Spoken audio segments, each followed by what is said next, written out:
নমস্কাৰ। আমাৰ ছাত্ৰ ছাত্ৰীসকলৰ উদ্দেশ্যেই কথাকেইটা কম, বেছি আনুষ্ঠানিকতা আৰু নকৰোঁ, কাৰণ আমাৰ এগৰাকী বক্তাই কৈয়ে গৈছে যে এখন গামোচা আৰু মানপত্ৰ দিবলৈ তোমালোকক মাতি আনি আমি 2-3 ঘণ্টামান কথা শুনাই থাকিলে সেইটো এটা আমাৰো অপৰাধ হ'ব। আৰু মই মাত্ৰ ছাত্ৰ ছাত্ৰীসকলৰ লগত 2-4টা কথা পাতিম, যিহেতুকে শিক্ষকতা বৃত্তিৰ লগত জড়িত এজন শিক্ষক বা অন্যান্য প্ৰসংগবোৰ ইতিমধ্যে উত্থাপিত হৈছেও। আৰু যিসকল মঞ্চত বহি আছে সমবেত হৈ সন্মুখত, কিন্তু এওঁলোকক সন্মুখত ৰাখি এতিয়া মই কিমান কথা ক'ব পাৰিম নাজানো, কাৰণ সকলোকে কথা ক'ব পৰা নাযায়। ছাত্ৰ ছাত্ৰীসকলৰ লগত কিছু মত বিনিময় কৰিব পৰা যায়, কিন্তু এতিয়া ইয়াতে দেখিছোঁ ছাত্ৰ ছাত্ৰীৰ সংখ্যাও সৰহ নহয়।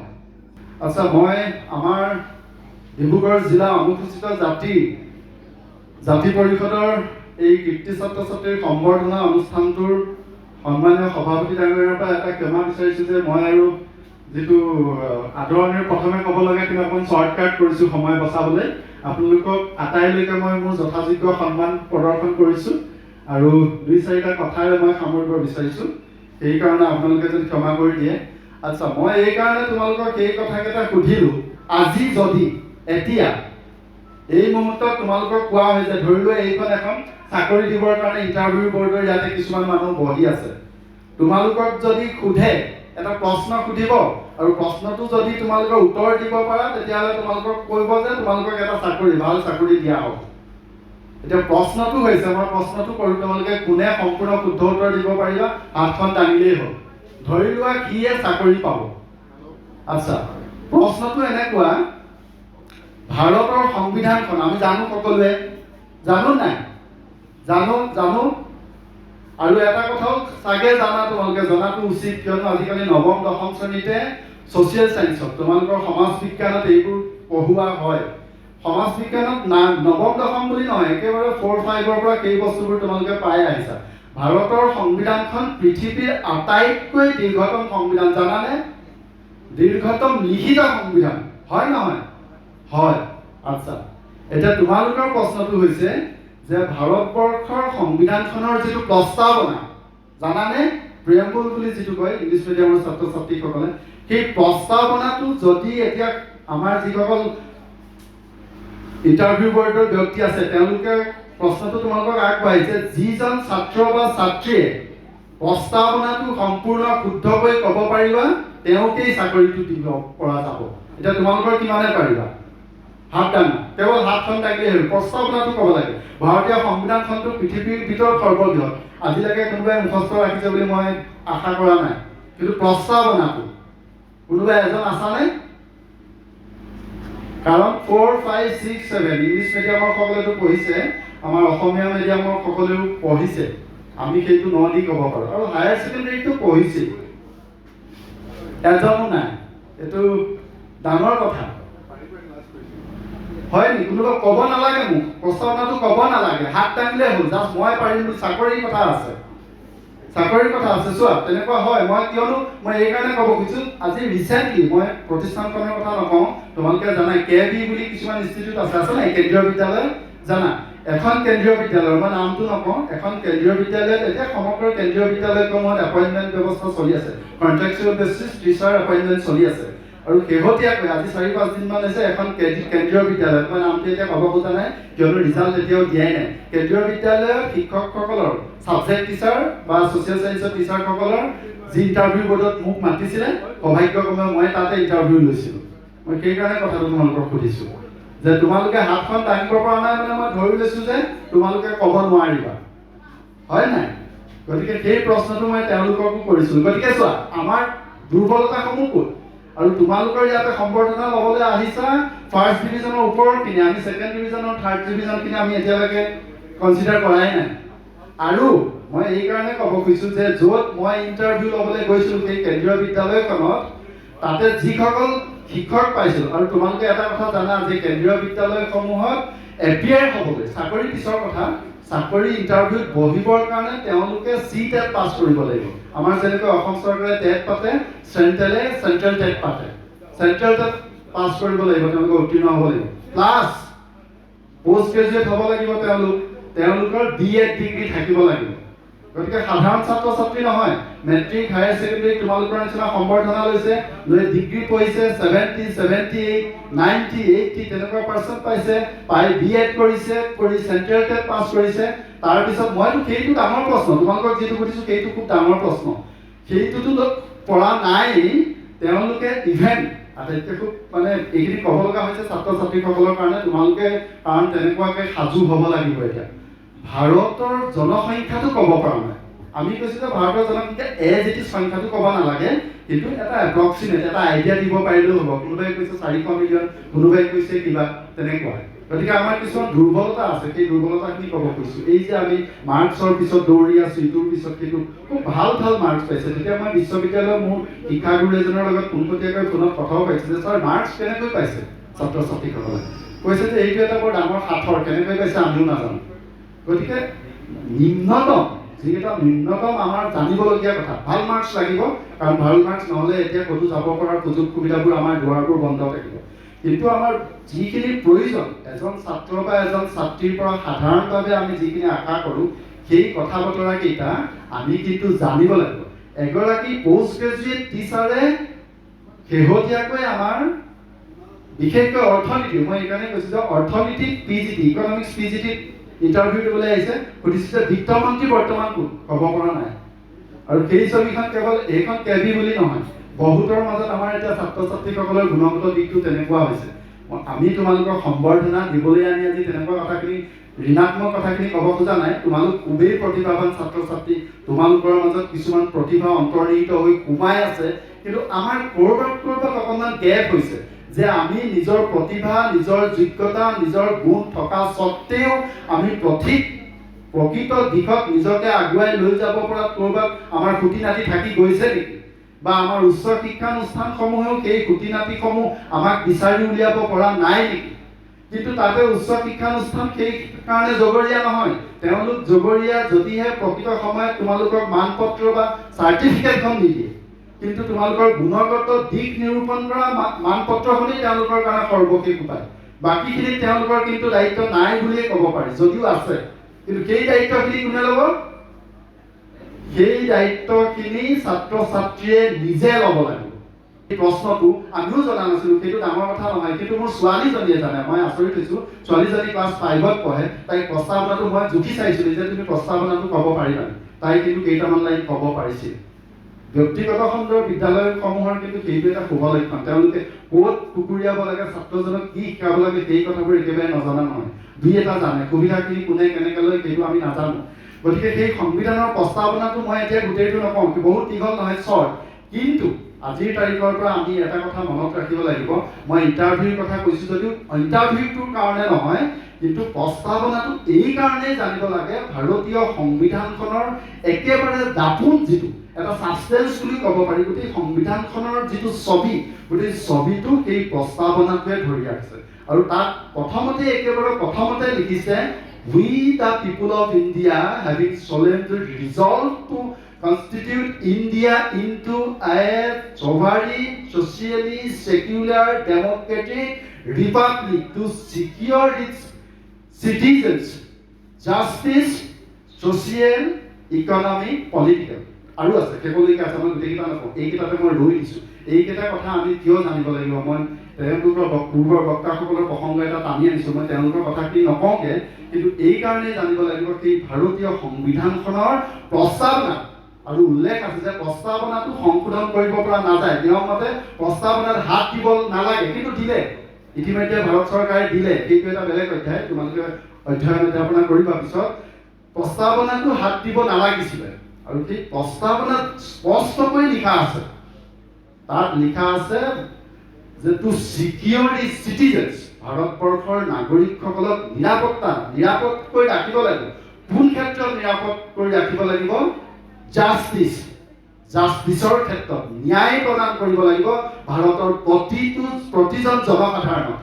জাষ্টিছৰ স্পষ্টীকৰণ ডিটেইলছ দিছে যে ছ'চিয়েল, একদম প্ৰথমতে আহিছে, তোমালোকে গৈ আজি চাবা, জাষ্টিছৰ একেবাৰে প্ৰথমতেই দিছে ছ'চিয়েল। এতিয়া মোৰ প্ৰশ্নটো হৈছে আমাৰ ছাত্ৰ ছাত্ৰীসকলক আমি কিয় ধৰি লওঁ, আমাৰ ভাইটিহঁতে কেতিয়াবা কয় মেট্ৰিক আৰু হায়াৰ ছেকেণ্ডেৰী পাছ কৰা ছাত্ৰ ছাত্ৰীসকলক ধৰি আৰু পলিটিক্স ষ্টাৰ্ট হৈ যায়। কথাটো তেনেকুৱা বুলি হয়তো মানুহে ভাবে, কিন্তু তেনেকুৱা নহয়। কথাটো এনেকুৱা, আমি বেলেগ ধৰণে লওঁ, মেট্ৰিক আৰু হায়াৰ ছেকেণ্ডেৰী পাছ কৰা ছাত্ৰ ছাত্ৰীসকল অকণমান মেচিয়ৰ হৈছে বুলি আমি ধৰি লওঁ। তেওঁলোকে সেই যে বাৎসল্য বা শিশু হৈ থকাৰ পৰা অকণমান উত্তৰণ ঘটে। বয়স হিচাপেও সাংবাদিকভাৱেও 18 বছৰ হৈ যায় ছাত্ৰ বা ছাত্ৰীজনৰ। গতিকে আমি তেওঁলোকক যিহেতুকে মেচিয়ৰ হৈছে বুলি, বয়স্ক বা পূৰ্ণবয়স্ক হৈছে বুলি যিহেতুকে ধৰি লৈ এই কথাবোৰ এতিয়া ক'ব পাৰি যে সামাজিকভাৱে ন্যায় যেতিয়ালৈকে সংবিধানে আমাক কৈ থৈ গৈছে, জাষ্টিচ ছ'চিয়েলি যদি জাষ্টিচ আমি যেতিয়ালৈকে নাপাম, আমাৰ আজি সকলোৱে প্ৰশ্ন উত্থাপন হয়। বিশেষকৈ মই জানো ডিব্ৰুগড়ৰ আছে ডাঙৰ ডাঙৰ মহাবিদ্যালয়ৰ অধ্যাপক, সকলো জানে, কিন্তু ছ'চিয়েল মিডিয়াত তেওঁলোকে লিখিব যে ৰিজাৰ্ভেশ্যন উঠাই দিব লাগে, আজিকালি অনুসূচিত জাতিৰ লোক দুখীয়া হৈ নাই, অনুসূচিত জাতিৰ লোক বেলেগতকৈ বহু উন্নত। কিন্তু সেইসকলক প্ৰত্যাহ্বান আমি জনাব লাগিব। কিয় জনাম, কেনেকৈ জনাম? আমাক ৰিজাৰ্ভেশ্যন নালাগে। আমাক কি লাগে? আমাক লাগে ভাৰতীয় সংবিধানৰ সেই প্ৰদত্ত ন্যায়। সামাজিকভাৱে আমি জাষ্টিচ পাইছোনে আজিলৈকে? নাই পোৱা। সেই কথাবোৰ মই নকওঁ, আজি জাতিৰ কথা আলোচনা কৰাৰ পৰিৱেশ নহয়। প্ৰসংগটো জাতি আৰু শিক্ষা লগ লাগি আছে কাৰণে মই টানি আনিছোঁ। গতিকে গোটেই সংবিধানৰ সেই প্ৰস্তাৱনাৰ বাকীখিনি কথা জাষ্টিচৰ পাছত আছে, ফ্ৰেটাৰনিটি কিবা কিবি আছে আৰু প্ৰতিটো শব্দই কিন্তু আমাক ৰক্ষা কৱচ দি গৈছে। কিন্তু প্ৰেক্টিকেলি জানিও গুণী জ্ঞানী বিদ্যুৎ মহলে সেই কথাবোৰ জানি শুনিও মানন নকৰে, তেওঁলোকে সেইখিনি মানি নচলে। আৰু তেওঁলোকে মানি নচলে নাই, কিন্তু আমি সেইখিনি দাবীটো আমাৰ হৈছে ন্যায্য প্ৰাপ্তি, আমি সেইখিনি পাৰিব লাগিব আদায় কৰিব। মই মানে এটা প্ৰসংগলৈ যাম এতিয়া। সেই প্ৰসংগটো আমি বহুতে জানো আৰু বহুতে নাজানো, আৰু মই শিকা বেছি দিন হোৱা নাই। আৰু সেইটো ছাত্ৰ বা ছাত্ৰী হিচাপে আমি তেনেকুৱা ধৰণে খুটি মাটি মাৰি, মই যে কৈছোঁ কেৱল মাৰ্কছ, কেৱল নম্বৰ প্ৰাপ্তিয়ে আমাৰ জীৱনৰ শেষ লক্ষ্য হ'ব নোৱাৰিব। কিন্তু নম্বৰ নহ'লে বিশ্ববিদ্যালয়ৰ দেওনালৈ যাবই নোৱাৰিম। দুইটা কথা চাব লাগিব। সেইটো হৈছে ভাৰতীয় সংবিধানখনৰ সেই যিটো প্ৰস্তাৱনা, প্ৰেমপুলত স্পষ্টকৈ তাতে লিখা আছে। মই যে ক'লো we the people of India solemnly resolve to constitute India into a sovereign, socialist, secular, democratic republic. কিন্তু ভাৰতীয় সংবিধানৰ প্ৰস্তাৱনাত এই গোটেইকেইটা কথা নাছিলে। কিছু সংখ্যকে আমাৰ ইয়াতে জানিব, বহুতে নাজানিব। সেই কথাখিনি ঢাকি ৰখা হৈছে। সেই কথাটো ছাত্ৰ ছাত্ৰী হিচাপে, নৱপ্ৰজন্ম হিচাপে আমি জানিব লাগিব। প্ৰস্তাৱনাত sovereign, socialist, secular শব্দ নাই। sovereign আছে, socialist, secular নাই। sovereign democratic republic। বাবা চাহেব ভীমৰাও আম্বেদকাৰে যিখন সংবিধান ৰচনা কৰিছিলে, সেই সংবিধানৰ প্ৰস্তাৱনাত সেকুলাৰ আৰু ছ'চিয়েলিষ্ট শব্দ দুটা নাছিলে। আমি কিন্তু নাজানো, আমাক পঢ়িবলৈ এইকাৰণেই নাজানো, তোমালোকক পঢ়িবলৈ দিয়া আছে, সেই শব্দকেইটা লগাইহে পঢ়িবলৈ দিয়া হৈছে। কিন্তু আমি ছাত্ৰ ছাত্ৰী, আমি খুটি নাটি মাৰি শিকিব লাগিব, আমি গৱেষক, আমি সেইবোৰ খুচৰিব লাগিব। ইণ্টাৰনেটত মই কোনো ভগৱান প্ৰদত্তৰ কথা কোৱা নাই, মই যিখিনি পাইছোঁ সেইখিনি। ইণ্টাৰনেটত তোমালোকে গৈ চাবা, যিখন অৰিজিনেল কনষ্টিটিউশ্যনৰ প্ৰস্তাৱনাটো চালে এই শব্দকেইটা তাতে নাই। থকা নথকাটো সেইটো এটা বেলেগ কথা, সেই প্ৰসংগটো মই আনিব খোজা নাই। মই মাত্ৰ তোমালোকৰ সেইখিনি বিতৰ্কলৈও যাব খোজা নাই। মই ক'ব খুজিছোঁ যে কি সত্য, কি অসত্য, কি শুদ্ধ, কি অশুদ্ধ, সেই কথাবোৰ বিচাৰ বিবেচনা ছাত্ৰ ছাত্ৰীসকলে কৰিব জানিব লাগিব। আৰু জানিলেহে আমি ভৱিষ্যতৰ সঠিক পথত আমি আগবাঢ়ি যাব পাৰিম। আৰু সেই কথা মই কৈ দিছোঁ যে ভাৰতীয় সংবিধানৰ যি 42তম সংশোধনী 42nd এমেণ্ডমেণ্টত সেই শব্দকেইটা ভৰাই দিয়া হৈছে। গতিকে আৰু এটা কথা মই প্ৰসংগত ওলাইছে কাৰণে মই কৈ থৈ দিছোঁ সংবিধান সম্পৰ্কীয়। সেই কথাটো হৈছে, আমি জানো 15 আগষ্ট কিয় বিখ্যাত, 15 আগষ্ট আমি কিয় উদযাপন কৰোঁ? কোৱা, তোমালোকে মাত মাতিব লাগিব। মাত নামাতিলে এনেই বহি থাকিলে আমি চিঞৰ বাখৰ কৰি একো লাভ নাই। কিয় সকলোৱে জানো, কিন্তু কিয় কোৱা নাই? কিয় 15 আগষ্টটো কিয় পালন কৰা হয়? Independence day. 26 জানুৱাৰী ৰিপাব্লিক ডে। তেতিয়াহ'লে 1949 চনটো কি? 1949টো কি? সেইটো জানো নাই আমি? নাজানো। মই সেইকাৰণে কৈছোঁ, আমি কি জানিব লাগিব, কি নাজানিব লাগিব। কেৱল ছ'চিয়েল ছায়েন্সৰ, ইকনমিক্স, পলিটিকেল ছায়েন্স বা তেনেকুৱা কিতাপ কেইখনত লিখি থকা কথাকেইটাই আমি পোনে পোনে নাকৰ পোনে পোনে গৈয়ে থাকিম ন সদায়? গতিকে আমি পঢ়িব লাগিব। 29 নৱেম্বৰ 1949 চনত ভাৰতীয় সেই যে মই কৈছিলোঁ প্ৰস্তাৱনাৰ সংবিধানখনৰ শেষৰ ফালত স্পষ্টকৈ লিখি থৈ গৈছে, আমি সংবিধানখন সেইদিনাখন এডপ্ট কৰিছিলোঁ, সেইদিনাখনেই সেইখন ধৰা হৈছিল। আৰু খুব এটা ইণ্টাৰেষ্টিং কথা মই কৈ গৈছোঁ, সেই কুৱেশ্যনবোৰ আহে, যিসকল UPSC APSC যিসকলে প্ৰস্তুত কৰি আছে তেওঁলোকে জানে সেই কথাবোৰ। তেওঁলোকে তোমালোকেও কাইলৈ পৰহিলৈ ডিগ্ৰী পাছ কৰাৰ পিছত সেই তাৰ কাৰণে প্ৰিপেৰেশ্যন কৰিবা। ভাৰতীয় সংবিধানখন প্ৰথমখন সংবিধান এনেকুৱা লিপিবদ্ধ ৰূপত নহয়, সেই ভাৰতীয় সংবিধানখন হাতেৰে লিখিছিলে এজন ব্যক্তিয়ে, প্ৰথম ড্ৰাফ্টটো। আৰু তেওঁ এজন খুব সুন্দৰ, ভাৰতবৰ্ষৰ মই ভাবোঁ আটাইতকৈ ভাল হাতৰ আখৰ ব্যক্তি আছিলে চাগে সেইজন। আৰু তেওঁ হাতে লিখি প্ৰথমে সংবিধানখন 2 বছৰ নে 3 বছৰ তেওঁলোকে সম্পূৰ্ণ কৰিছিলে হাতেৰে লিখি, খুব সুন্দৰ। ইণ্টাৰনেটত মাৰি চাবা যে কেলিগ্ৰাফিক যিখন ফাৰ্ষ্ট হেণ্ড ৰিটেন কনষ্টিটিউশ্যন ধুনীয়াকৈ লিখা আছে। কোনে লিখিছিলে ক'ব পাৰিবানে? সেই হাতৰ আখৰখিনি কাৰ আছে? তাত লিখি থৈ গৈছে। তেওঁ এটা চৰ্তও আছে, লিখাৰ পেজটোৰ শেষত যেনেকৈ আমি আৰ্টিষ্টসকলে ছবি আঁকো, ছবি আঁকিলে শেষত চৰ্ট কৰি নিজৰ নামটো লিখোঁ, পেজবোৰৰ শেষত তলত তেওঁৰ নিজৰ নামটোও লিখা আছে। গতিকে সেই কথাবোৰ আমি জানিব লাগিব। BN সাক্সেনা বুলিও তেওঁ বিহাৰী বুলিও এটা উপাধি আছে, বিহাৰৰ এজন ব্যক্তি, খুব সুন্দৰ হাতৰ আখৰকেইটা যদি চোৱা যায় তেতিয়াহ'লে আমাৰ ছপা আখৰতকৈও বহুত সুন্দৰ। গতিকে আমি সেই কথাবোৰ জানিব লাগিব। সংবিধানখন গোটেইখন নহ'লেও প্ৰয়োজনীয় কথাকেইটা আমি জানিব লাগিব। সেই সংবিধানখনেহে আমাৰ ৰক্ষা কবচ, কেৱল আমাক ৰক্ষা কৰিব পাৰিব লাগিব। গতিকে মই আৰু সেই লাইনৰ কথালৈ নাযাওঁ, মই সামৰি আনিম, সময় যথেষ্ট দীঘলীয়া হ'ব। কিন্তু তোমালোকক সুধিছোঁ, ছাত্ৰ ছাত্ৰীসকলক সুধিছোঁ 2-4টা কথা আৰু কৈ বক্তব্য শেষ কৰি দিম। সেই কথা হৈছে যে এতিয়া তোমালোকে কি কৰিবা, যে তোমালোকৰ পৰৱৰ্তী কাম কি? তোমালোকৰ নিচিনা ছাত্ৰ ছাত্ৰী ভাইটি ভণ্টি ইমান নম্বৰ পাইছে, কিন্তু পৰৱৰ্তী সময়ত ভালকৈ তেওঁলোকে বিদ্যা শিক্ষা গ্ৰহণ কৰিব পৰা নাই, কোনোবাই কিবা কৰিছে, কোনোবাই পঢ়া শুনা আহিছে। গতিকে সেইসমূহৰ পৰা তোমালোকে কেনেকৈ পৰিত্ৰাণ পাবা? তোমালোকে কি কৰিব লাগিব এতিয়া? গতিকে তোমালোকে কি কৰিবা, এটা সলিউশ্যন টেবলেটৰ নিচিনা মন্ত্ৰ নহয় সেইটো, কিন্তু মই এইটোৱে ক'ব খুজিছোঁ যে সেই যে কষ্ট তোমালোকে কৰিছা, বেছিভাগ ছাত্ৰ ছাত্ৰী পৰৱৰ্তী সময়ত বিফল হোৱাৰ একমাত্ৰ কাৰণটো হৈছে, অভিভাৱক অভিভাৱিকাসকল আছে তেওঁলোকেও কথাটো মন কৰিব বা গম পায় যে মেট্ৰিক বা হায়াৰ ছেকেণ্ডেৰীলৈকে শিশুটো ছাত্ৰ বা ছাত্ৰীজনক আমি যি ধৰণে অভিভাৱক অভিভাৱিকাসকলে গাইড দিওঁ, পৰিচালনা কৰোঁ, তেওঁলোকক পৰ্যবেক্ষণ কৰোঁ, অবজাৰ্ভেশ্যন কৰোঁ, তেওঁলোকে যেনেকৈ আমি নিজৰ তত্বাৱধানত ৰাখোঁ, তেনেকৈ অভিভাৱক অভিভাৱিকাসকলেও নাৰাখে।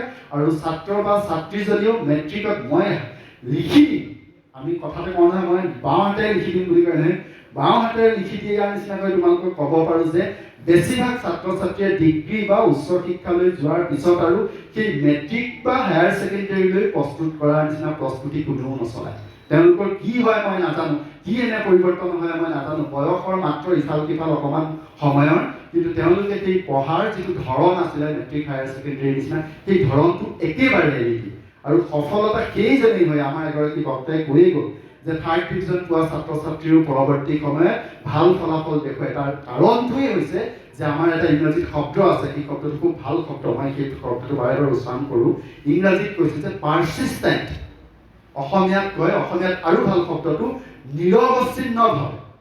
আমাৰ সেই বিদ্যা শিক্ষাৰ সাধনাটো আমি নিৰৱচ্ছিন্নভাৱে নকৰোঁ।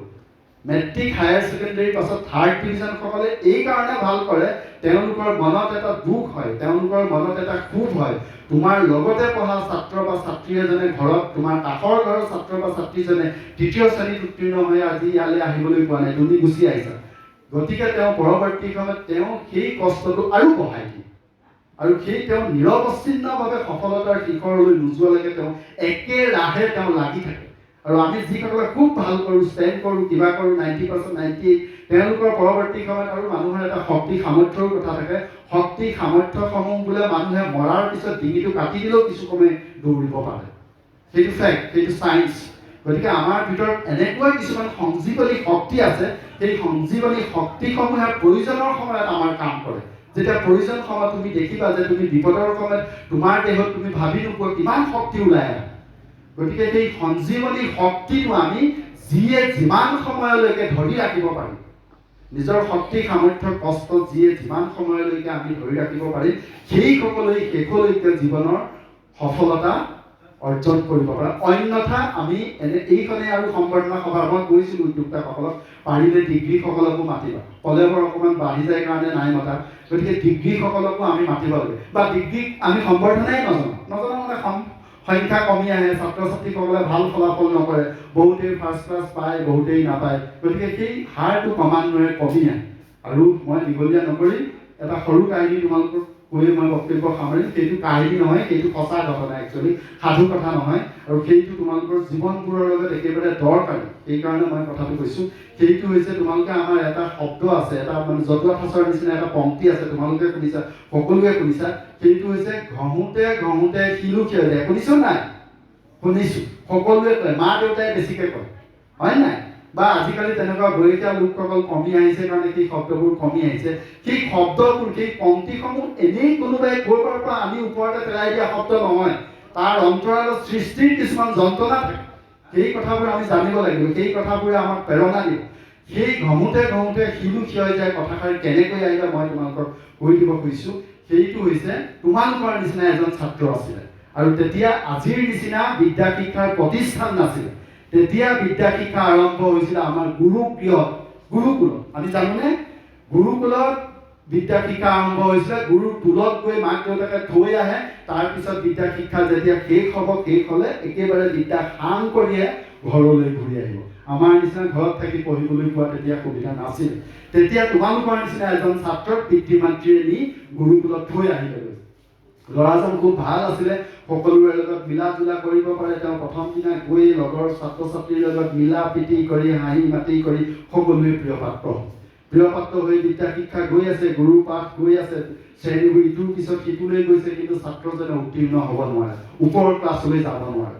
গুৰুজনে তেওঁৰ জীৱনৰ যিমান কষ্ট আছে, সকলো ধৰণৰ টেকনিক কৌশল, তেওঁ বিদ্যা প্ৰদানৰ যি কৌশল জানে, সকলো তেওঁ আয়ত্ত কৰি ল'লে আৰু প্ৰয়োগ কৰিলে ছাত্ৰজনৰ ওপৰত। প্ৰয়োগ কৰাৰ পিছত এদিন ছাত্ৰজনক মাতি আনিলে যে তুমি আহাচোন, মোৰ জীৱনৰ সকলো বিদ্যা শিক্ষা বুদ্ধি কৌশল প্ৰয়োগ কৰিলোঁ। সম্ভৱ খুব টেঙৰ গুৰুসকল, বেয়াকৈ কোৱা নাই, আজিৰ শিক্ষকৰ নিচিনা গালি খপনি নাই কৰা, কৈছে হয়তো সম্ভৱতঃ বিদ্যা শিক্ষা তোমাৰ আয়ত্তৰ নহয়, তোমাৰ কাৰণে অন্য সম্ভাৱনা ৰৈ আছে। তুমি ঘৰলৈ ঘূৰি যোৱা আৰু তুমি তোমাৰ পিতৃ মাতৃক দেউতাৰ কামত তুমি সহায় কৰা, তেওঁলোকেই তোমাৰ দিশ নিৰ্দেশ কৰিব পাৰিব। খুব কৌশলেৰে ইনডাইৰেক্টলি ছাত্ৰজনক বিদায় দিলে গুৰুৱে। ছাত্ৰজনে কি কৰিব? গুৰুৰ বাক্য ইমান দিনৰ পিছত তেওঁ দেখিলে যে সফল হ'ব পৰা নাই, তেওঁ ঘূৰি আহিলে ঘৰলৈ। লাহে লাহে লাহে লাহে তেওঁ আহি আছে, অৰণ্য ভেদি আহিব লাগে, আজিৰ নিচিনা গাড়ী বাছত উঠি আহিব পৰা নাই, আহি আছে, আহি তেওঁ ভোকে ভাগৰে জৰ্জৰিত হৈছে, আৰু বেছি জৰ্জৰিত হৈছে মানসিকভাৱে, তেওঁ মনটো খুব ভাগি পৰিছে। তেনেকৈ তেওঁ ভাবিলে খন্তেক লৈ খুব পিয়াহ লাগিছে, তেওঁ পানী খাব বিচাৰিছে, ইফালে সিফালে চাইছে ক'ৰবাত পানী পোৱা যায় নেকি। অকণমান দূৰত তেওঁলোকে শব্দ শুনিলে যে কিছুমান মানুহৰ মাত তেওঁ শুনিবলৈ গৈছে। তেওঁ সেই শব্দৰ ফালে অনুসৰণ কৰি গৈ দেখিছে যে জুৰি এটাৰ পাৰতে কিছুমান মহিলাই পানী তুলি আছে কলৰ পৰা। তাতে গৈ তেওঁ পানী খোৱাৰ মানে ওচৰলৈ গ'ল, একেবাৰে ওচৰ চাপি গ'ল। চাপি যোৱাৰ পিছত তেওঁ ক'লে যে মোক এটোপা আপোনালোকে পানী দিয়ক। পানী তেওঁ দিবলৈ লওঁতেই তেওঁ দেখিছে যে সেইটো শিলৰ জুৰি, শিল কিছুমান আছে, তাতে খুব সুন্দৰ কিছুমান গাঁত নিচিনা, একদম মানুহে ভাস্কৰ্য শিল্পীসকলে বা স্থাপত্যবিদসকলে যেনেকৈ কাটি উলিয়াই তেনেকুৱা কিছুমান দাগ তাতে বহি আছে। যে সুধিছে মহিলাসকলক যে এইটো আপোনালোকে কেনেকৈ বনাই দিছে অলপখিনি থবৰ কাৰণে। তেতিয়া হাঁহিছে, কৈছে যে এইটো আমি বনাই লোৱা নহয়। তেতিয়াহ'লে কেনেকৈ হৈছে? এই যে কলহবোৰ পানী নিবলৈ আহোঁতে ইয়াতে ৰাখিছোঁ, সেই কলহবোৰ থওঁতে ইয়াত তাৰ দাগটো বহি উঠে। তেতিয়া ছাত্ৰজনে কিবা বুদ্ধদেৱে যেনেকৈ বুদ্ধ জ্ঞান পোৱাৰ নিচিনা মনতে তাতে এৰিলে, পানীও নাখালে, পানী পিয়াহ তেওঁ নাইকিয়া হ'ল। তেওঁ দৌৰি গৈ গুৰুৰ ওচৰত গ'ল, গুৰুৰ চৰণত ভৰি দীঘল দি পৰি ক'লে যে গুৰুদেৱ মোক এটা সুযোগ দিয়ক, মই আৰু জীৱনত দ্বিতীয়বাৰ তেনেকুৱা ভুল নকৰোঁ, মই পুনৰবাৰ আপোনাক অশেষ পৰিশ্ৰম কৰি যি পাৰোঁ আপোনাক মোৰ সুফল আপোনাক দেখুৱাম। গুৰুজনেও খুব ভাল পাইছে, কাৰণ শিষ্যকটো তেওঁ তেনেধৰণে আধাতে বিদায় দিবলৈ পাই তেওঁ খুব মনোকষ্ট পাই আছিল। তাৰ পিছৰ পৰা সেই মানুহজনেই পৰৱৰ্তী সময়ত, এতিয়া তোমালোকে জানিবা, সেইটো সাধু কথা এইকাৰণে নহয়, অধ্যয়ন কৰিলে ভালকৈ গম পাবা যে তেওঁ সংস্কৃত ব্যাকৰণ, এতিয়াও ভাৰতীয় সভ্যতা সংস্কৃতি সাহিত্যৰ পাণিনিক আমি ব্যাকৰণবিদ বুলি বিশেষকৈ জানো, কিন্তু সেই পাণিনিৰো আগৰ ব্যাকৰণবিদ তেওঁ মধুসিদ্ধান্ত কৌমুদী, হৰকীৰ্তন কৌমুদী, ভালেকেইখন সংস্কৃত ব্যাকৰণ তেওঁ পৰৱৰ্তী সময়ত ৰচনা কৰি উলিয়ালে আৰু তেওঁৰ নামটো আছিলে আচাৰ্য বৰদৰাজ। আৰু তেতিয়াৰ পৰাই এই শব্দটো আমাৰ মাজত মানুহৰ মুখে প্ৰেৰণাদায়ক হিচাপে সেই শব্দটো চলি আহিছে, যে সেইটোৱেই কৈছে যে ঘঁহোতে ঘঁহোতে শিলো ক্ষয় যায়। আৰু তোমালোকে নোৱাৰিবলগীয়া কোনো কথা নাই, তোমালোকৰ মাজত প্ৰচুৰ সম্ভাৱনা আছে, মাত্ৰ দিশ ঠিক কৰা। অভিভাৱক অভিভাৱিকাসকলে তোমালোকৰ সঠিক পথ দেখাব। সকলো অভিভাৱক অভিভাৱিকা পঢ়া শুনা হ'বই লাগিব বুলি কথা নাই, কিন্তু সঠিক বাটত যোৱাৰ কাৰণে তোমালোকক বেলেগৰ হাতুৱাই হ'লেও তোমালোকক দিশ নিৰ্দেশনা দিয়াত তোমালোকক সহায় কৰিব। নিজৰ মনত এটা লক্ষ্য স্থিৰ কৰি লোৱা, তোমালোকে আচলতে কি হ'ব বিচাৰিছা বা কি হ'বা, সেই দিশে আজিৰ পৰা এই সম্বৰ্ধনা সভাখনেই মই ভাবোঁ তোমালোকৰ শেষ প্ৰেৰণাদায়ক কথা হওক, যাতে ইয়াৰ পিছৰ পৰা তোমালোকে যাতে কোনো কথাই তোমালোকক নিজৰ লক্ষ্য পথৰ পৰা বিচ্যুত কৰিব নোৱাৰে, সেইকাৰণে তোমালোকে মনত মনোবল বান্ধা। আৰু কৈছে, মই সামৰিছোঁ, খুব এটা বাক্য এটা কৈ মই সামৰিছোঁ। সেইকাৰণে কৈছে, আমাৰ আগৰ কথাবোৰ খুব সাৰুৱা, সেই কথাবোৰ জানিব লাগে। আজিকালি সংস্কৃতিটো নাইকিয়া হৈ গ'ল, আমিও পঢ়া নাই, কিন্তু প্ৰাচীন গ্ৰন্থবোৰত বিশেষকৈ ভাৰতীয় গোটেই সভ্যতা সংস্কৃতিটো জ্বৰ ওপৰত স্থিতি কৰি আজি গঢ় লৈ উঠিছে। সেই কথাবোৰ আমাৰ মাজত কিছুমান ঋণাত্মক স্থিতি আছে, সেই ঋণাত্মক স্থিতিবোৰ আমি বাদ দি আমি ছাত্ৰ ছাত্ৰীসকলৰ কাৰণে দৰকাৰী কথাকেইটা খুব কম সময়ৰ ভিতৰত আজি মই তোমালোকক কৈছোঁ। মই আশা কৰা মতে নহয়, কালিলৈ মোৰ সাধীৰ কাকতত এটা বিদ্যা সম্পৰ্কে লেখা ওলাব বুলি ভাবি আছোঁ। যদি কালিলৈ নোলায়, অহা দেওবাৰে ওলাব, কাৰণ সাধীখন দেওবাৰে ওলায়। তাত বিদ্যা সম্পৰ্কে এটা লেখা মই লিখিছোঁ, কালিলৈ ওলাবই যিমান পাৰোঁ। তোমালোকে পাৰিলে সাধীখন কালিলৈ লৈ পঢ়িবা, তাতো এই বিদ্যা সম্পৰ্কে বহুত কথা লিখিছোঁ, মই আজি ক'বলৈ সুযোগ নাই। তাতে লিখা এটা কথাই মই কৈছোঁ, তাতে কৈছিলে আমাৰ হৈ গৈছে যে কাকো চেষ্টা বকু ধ্যানম স্বান নিদ্ৰা তথৈবচ অল্পহাৰী গৃহ ত্যাগী বিদ্যাৰ্থী পঞ্চলক্ষণ। 5টা লক্ষণ দি গৈছে, মই সামৰি দিওঁ, কিন্তু অৰ্থটো বুজাই নগ'লে তোমালোকৰ কাৰণে আধা হৈ থাকিব বস্তুটো। আমাৰ বহুতে সংস্কৃত শ্লোকবোৰ আগতে দেউতাহঁতেও মাতে, কিন্তু তাৰ অৰ্থবোৰ ভালকৈ আমাক কোৱা নাছিলে। তাত কৈ থৈ গৈছে, ইমান চতুৰভাৱে আমাক বিদ্যাৰ্থীসকলক জ্ঞান প্ৰদান কৰি গৈছে যে আমি কাকো চেষ্টা, কাকো মানে মই এতিয়া তোমালোকক নুসুধো সময় বচাবৰ কাৰণে, কাউৰীৰ নিচিনা চেষ্টা কৰিব লাগিব। কিয় কাউৰীৰ নিচিনা চেষ্টা কৰিব? সেইটো আমাৰ মৌখিক সাহিত্যই কৈ থৈ গৈছে। কাৰণ কাউৰী জানো, পক্ষীসমূহৰ ভিতৰত আটাইতকৈ বুদ্ধিমান চৰাইটোৱেই হৈছে কাউৰী। আৰু আমাৰ সেই কাহিনীটো আছে, পিয়াহৰ কেনেকৈ অন্য জীৱ জন্তুৱে নোৱাৰা পিয়াহ কেনেকৈ কাউৰীয়ে শিল আনি গোটাইছে। গতিকে আমাৰ বুদ্ধি কাউৰীৰ নিচিনা চেষ্টাটো হ'ব লাগিব, আমি চেষ্টা কৰি থাকিব লাগিব। কাকো চেষ্টা বকু ধ্যান। বগলী তোমালোকে চাবা আজিৰ পৰা, বগলী আমি কিতাপত পঢ়িছিলোঁ, বগলী ডিঙি দীঘল, কিন্তু বগলীৰ বাকী গুণখিনি আমি কিতাপত পঢ়া নাছিলোঁ। গতিকে বগলীৰ কেৱল ডিঙিয়ে দীঘল নহয়, বগলীয়ে ধ্যান কৰে। কেনেকৈ ধ্যান কৰে চাবা, পথাৰবোৰ তেতিয়া চৌদিশে পানীৰ মাজত এনেকৈ যদি ৰৈ আছে, কি ৰৈয়ে থকা দেখিবা। দুটা ভৰিৰ মাজত লেংলেঙীয়া বগলী ঠেং বুলি কৈ, সেই লেংলেঙীয়া ঠেং দুটাৰ ভিতৰত ঘণ্টা ধৰি তাতে ধ্যান কৰি ৰৈ থাকিব। কিয় ধ্যান কৰি থাকিব? বগলীৰ লক্ষ্যটো হৈছে তেওঁ দিনটোৰ কাৰণে আহাৰ গোটাব লাগিব, পেট ভৰিব লাগিব। আটাইতকৈ ৰহস্যজনক কথাটো হৈছে, বগলীটো য'ত ৰৈ থাকিব তোমালোকে চালে কিবা সৰু সৰু মাছ কিছুমান পিনপিনাই ঘূৰি ফুৰে, আৰু বগলীয়ে মাছ খাই, আমি সকলোৱে জানো। আচৰিত কথা হৈছে, বগলীৰ চাৰিওফালে মাছ থাকে, কিন্তু বগলীয়ে মাছটো নাখায়। কথাটো গম পাইছেনে? কিয় নাখায়? বগলীটো ধ্যান কৰিছে, কাৰণ সৰু সৰু মাছ কেইটামান খাই আৰু তাৰ পেট নভৰে। সি তাৰ ইচ্ছিত আকাংক্ষিত লক্ষ্য যিটো মাছ, সেই মাছটো আহি নোপোৱালৈকে সি তাতে ৰৈ থাকে। আৰু সেই মাছটো আহিলে এটাই খুঁট মাৰিব, বগলীৰ মুখৰ পৰা কাহিবা মাছ এৰি গৈছে বা ফেইল হৈছে বুলি আমি ভাবি নাপাওঁ।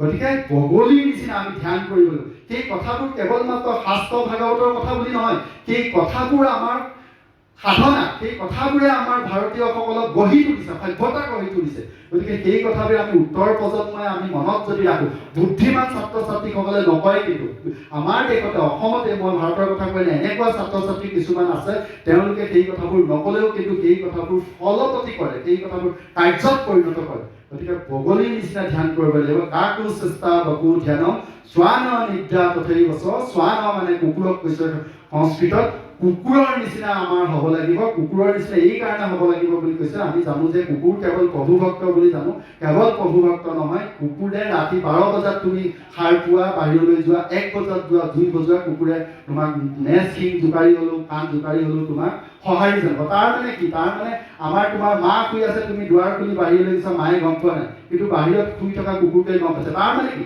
তাৰ টোপনিটো কিমান পাতল, সি সদায় জাগ্ৰত, অলৱেজ চেঞ্চিটিভ। আৰু আমি ছাত্ৰসকল সেইকাৰণে যোৱা 3 দিনৰ ইণ্টাৰভিউৰ কথা কৈছিলোঁ যে সৰু সৰু প্ৰশ্ন সুধিছিলোঁ, পঢ়া নাই, যে আমাৰ এই চেঞ্চিটিভিটিটো নাই, আমি সদায় জাগ্ৰত হৈ থকা নাই। সেইকাৰণে কিন্তু ঋষি মুনিসকলে 5000 বছৰৰ আগেই এই কথাটো জানে, বিদ্যাৰ্থীজনৰ কি প্ৰয়োজন, আমি ফলৱৰ্তী নকৰাটো আমাৰটো। কিন্তু তেওঁলোকে কৈ গৈছে যে শ্বান নিদ্ৰা, কুকুৰৰ নিচিনা আমাৰ নিদ্ৰা হ'ব লাগিব, অল্পহাৰী গৃহত্যাগী, খাদ্য কম খাব লাগিব, খাদ্য খাব লাগিব, মই নাখাব লাগিব বুলি নকওঁ। বিশেষকৈ অসম ভাৰতৰ নিচিনা দৰিদ্ৰতাৰ এখন দেশত আমি বেছিভাগেই অপুষ্টিত ভুগোঁ, কিন্তু আমাৰ বেছিভাগ ছাত্ৰ ছাত্ৰীয়ে কেতিয়া খাব লাগিব, কি খাব লাগিব, খাদ্য নিৰ্বাচন আমি কৰিব লাগিব। আৰু তাতে অকণমান বহল ভিত্তিক কথা আছে, মই দীঘলীয়া নকৰিম, তোমালোকে পৰৱৰ্তী সময়ত সেইবোৰ নিজে পঢ়িবা বা কেতিয়াবা লগ পালে আকৌ কম। খাদ্য মানে কেৱল ভোক ৰাখে খোৱা ভাতকেই বুজা নাই, আমাৰ মানসিক খাদ্যও কৈছে যে ছাত্ৰসকলে মোবাইলটো চাওঁতেই অহা ইয়াৰ বিভিন্ন খাদ্যবোৰ আমি গ্ৰহণ কৰিম নে তাক বাছি কুচি আমি গ্ৰহণ কৰিম। অল্পহাৰী, যিটো প্ৰয়োজন, যাৰ যিমান প্ৰয়োজন সিমানখিনিহে আমি গ্ৰহণ কৰিব লাগিব।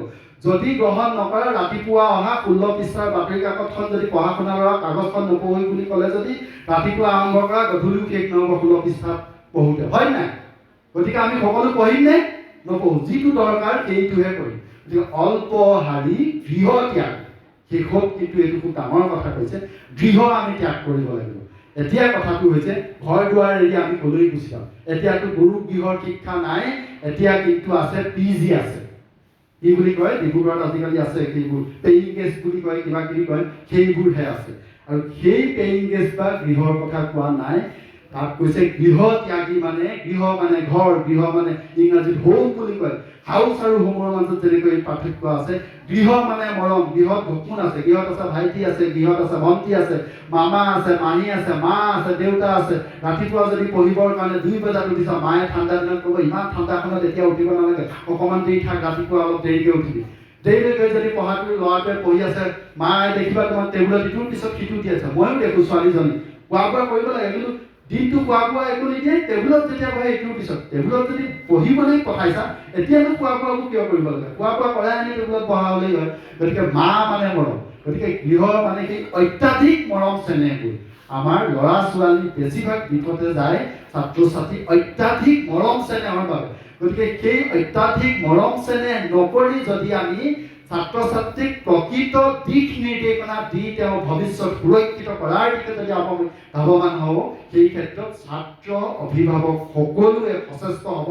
আৰু মই আৰু কৈ সময় নকওঁ, দীঘলীয়া বক্তব্য দিলোঁ, চমু বক্তব্য সামৰিছোঁ বুলিও নকওঁ। সদৌ শেষত অসম অনুসূচিত জাতি পৰিষদে এইখিনি এটা অনুষ্ঠান পতাৰ কাৰণে তেওঁলোককো ধন্যবাদ দিছোঁ। কাৰণ আমাৰ বাৰে বাৰে প্ৰশ্ন উঠেই, ভৰ বাৰিষা বানপানীৰ দিনত এনেকুৱা অনুষ্ঠানৰ জানো কিবা প্ৰয়োজন আছে?